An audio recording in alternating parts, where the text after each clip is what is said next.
नमस्कार, मैं हूं कौशलेंद्र झा और आप देख रहे हैं केकेएन लाइव। बिहार की राजधानी पटना से करीब 50 किलोमीटर दूर स्थित है वैशाली। इसे दुनिया की प्राचीनतम लिच्छवी गणराज्य की राजधानी भी कहा जाता है। कहते हैं कि करीब 7 से 6 शताब्दी ईसा पूर्व के कालखंड का प्रमाण यहां आज भी धरोहर के रूप में मौजूद है। वैशाली के बसाड में मौजूद है राजा विशाल के गढ़ का अवशेष। यह लगभग 480 मीटर लंबा और 230 मीटर चौड़ा है।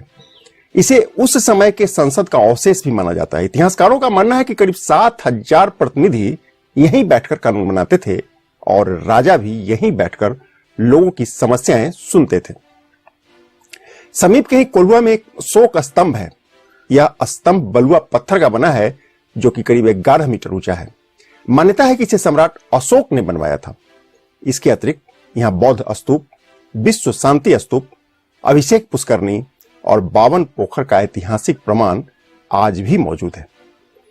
वैशाली की एक और पहचान है और वह है यहां की मशहूर राजनर्तकी आम्रपाली। इतिहास में आम्रपाली को नगर बधू का दर्जा प्राप्त है। आज हम इन्हीं ऐतिहासिक प्रमाणों की पड़ताल करेंगे।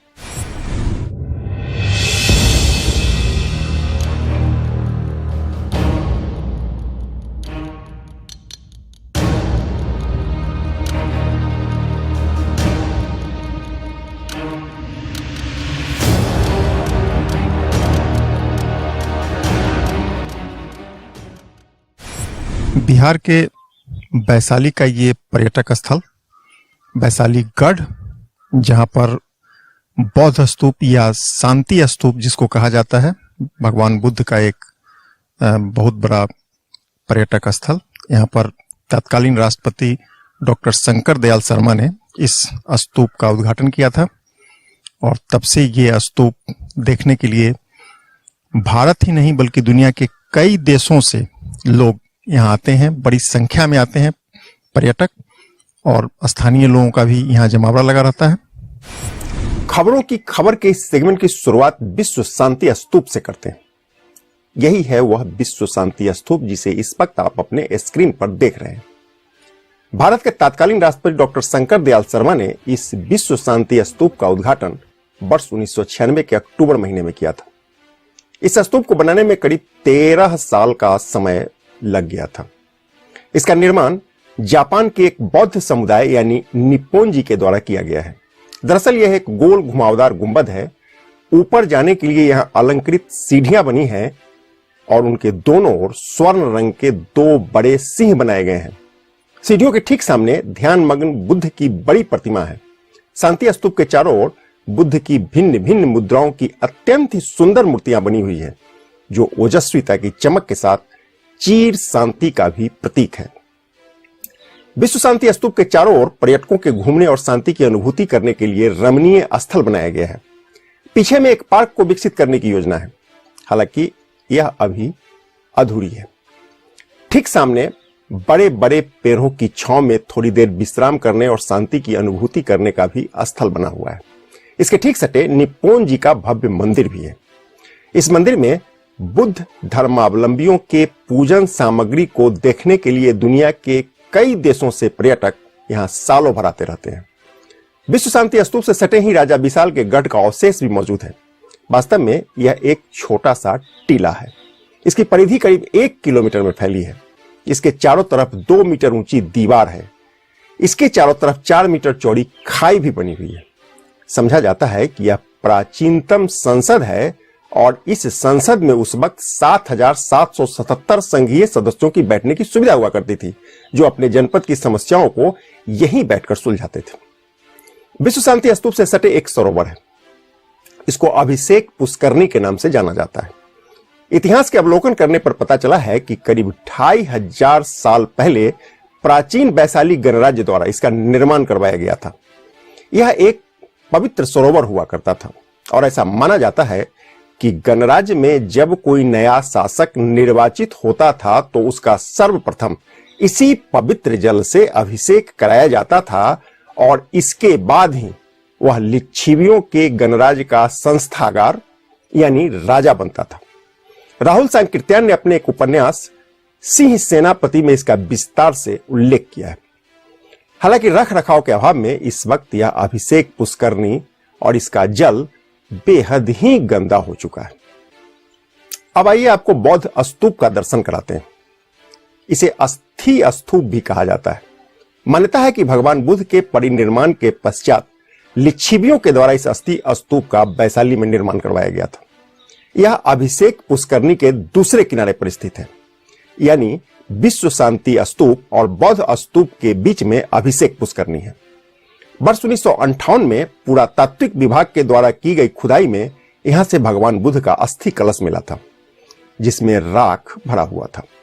भगवान बुद्ध के राख पाए जाने से इस स्थान का महत्व काफी बढ़ गया।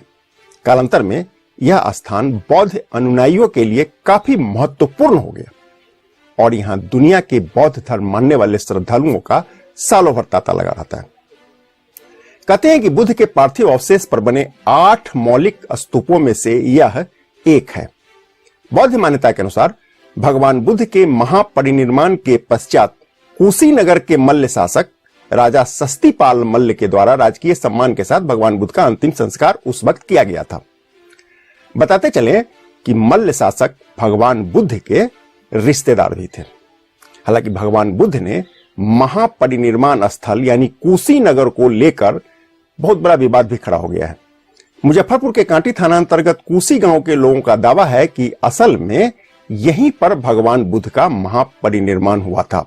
कालांतर में पुरातत्व विभाग ने कांटी के कुशी में भी खुदाई की और यहां बौद्ध कालीन कई अवशेष मिलने से लोगों का दावा और भी पुख्ता हो गया।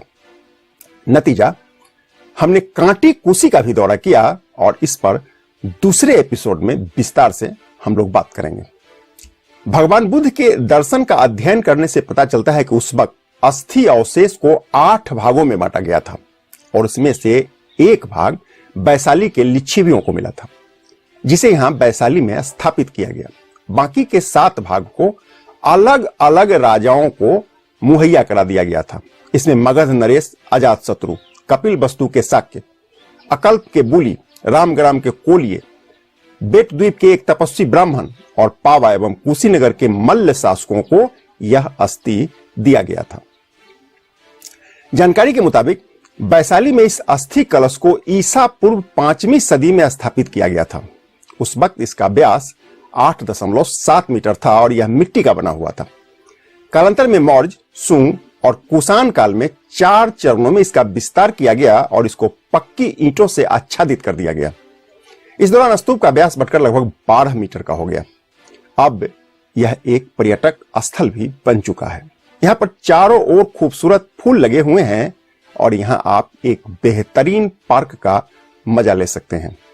यहाँ सैलानी इसमें थोड़ी देर बैठकर सुकून महसूस करते हैं। अब आइए आपको लिए चलते हैं यहां बने एक म्यूजियम में। दरअसल वैशाली के इस इलाके में हुई खुदाई के दौरान पुरातत्ववेत्ताओं को प्राचीन काल की कई अनमोल धरोहर मिली।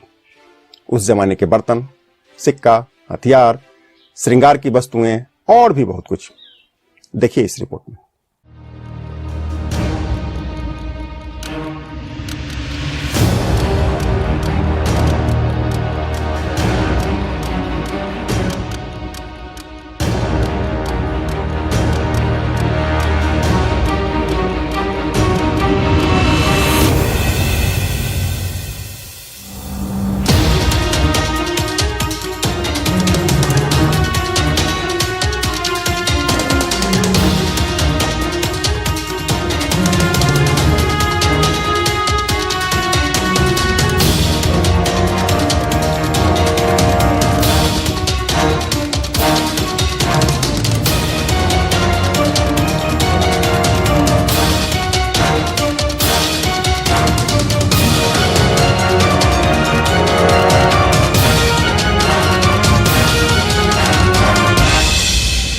अब कोल्हुआ चलते हैं। दरअसल वैशाली से थोड़ी दूर पर स्थित है एक गांव जिसको कोल्हुआ के नाम से जाना जाता है। यहां एक अशोक स्तंभ है जिसको देखने के लिए दुनिया के सैलानी यहां सालों भर आते रहते हैं।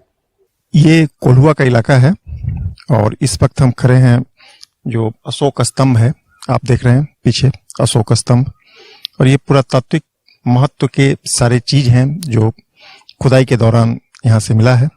और सबसे बड़ी बात है कि सम्राट अशोक के द्वारा बनाया गया अशोक स्तंभ जो एक ऐतिहासिक धरोहर के रूप में यहाँ आज भी मौजूद है।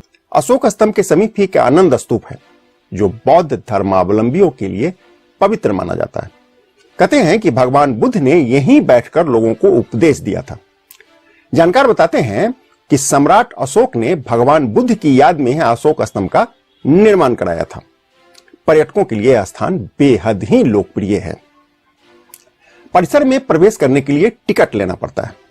भीतर प्रवेश करते ही प्राचीन कालीन ईंटों से निर्मित गोलाकार स्तूप और अशोक स्तंभ दिखाई पड़ने लगता है। इस एकास्म स्तंभ का निर्माण लाल बलुआ पत्थर से हुआ है। इस स्तंभ के ऊपर घंटी के आकार की बनावट है। यह करीब 18 मीटर ऊंची है।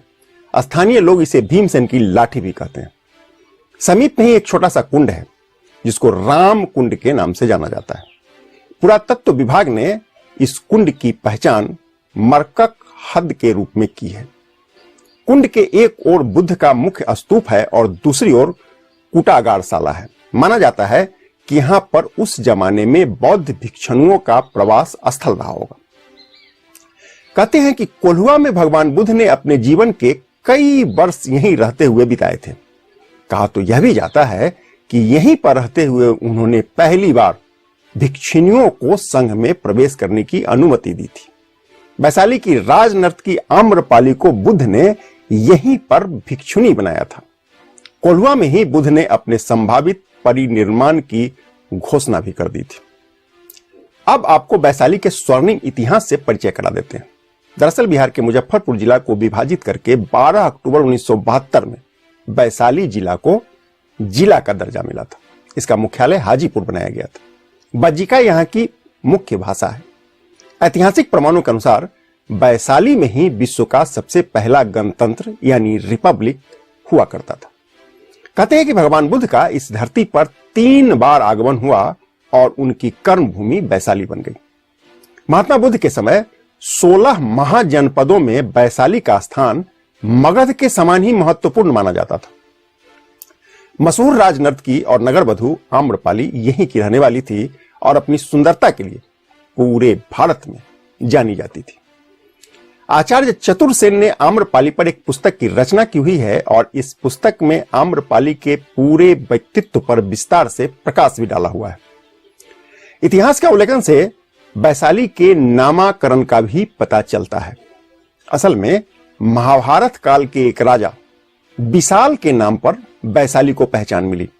यह राजा इक्ष्वाकु कुल से ताल्लुक रखते थे।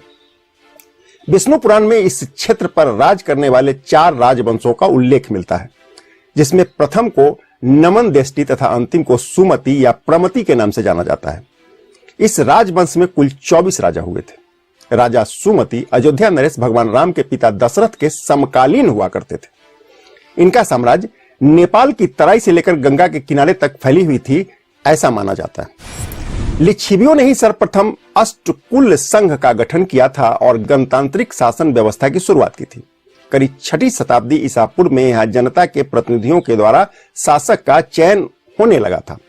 कहते हैं कि वैशाली का प्राचीन नगर समृद्ध और सुरक्षित नगरों में से एक था।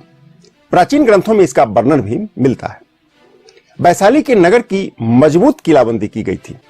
चीनी यात्री हुएनसांग ने लिखा है कि नगर का घेरा 14 मील की दूरी में फैला हुआ था और यह 3 स्तरों पर बना हुआ था ताकि शत्रु आसानी से नगर में प्रवेश नहीं कर सके। मौर्य और गुप्त राजवंश के समय जब पाटलिपुत्र राजधानी के रूप में विकसित हुआ, तब वैशाली ही उसका प्रमुख व्यापारिक केंद्र हुआ करता था। कहते हैं कि स्वतंत्रता आंदोलन के समय वैशाली के शहीदों की अग्रणी भूमिका रही। बसावन सिंह, बेचन शर्मा, अक्षय बटराय, सीताराम सिंह, बैकुंठ शुक्ला और योगेंद्र शुक्ला जैसे दर्जनों स्वतंत्रता सेनानियों ने अंग्रेजी हुकूमत के खिलाफ अपनी महत्वपूर्ण भूमिका निभाई और ब्रिटिश हुकूमत की चूल्हे हिलाकर रख दिया। वर्ष 1920 से 1925 के बीच स्वयं महात्मा गांधी 3 बार वैशाली का दौरा किए।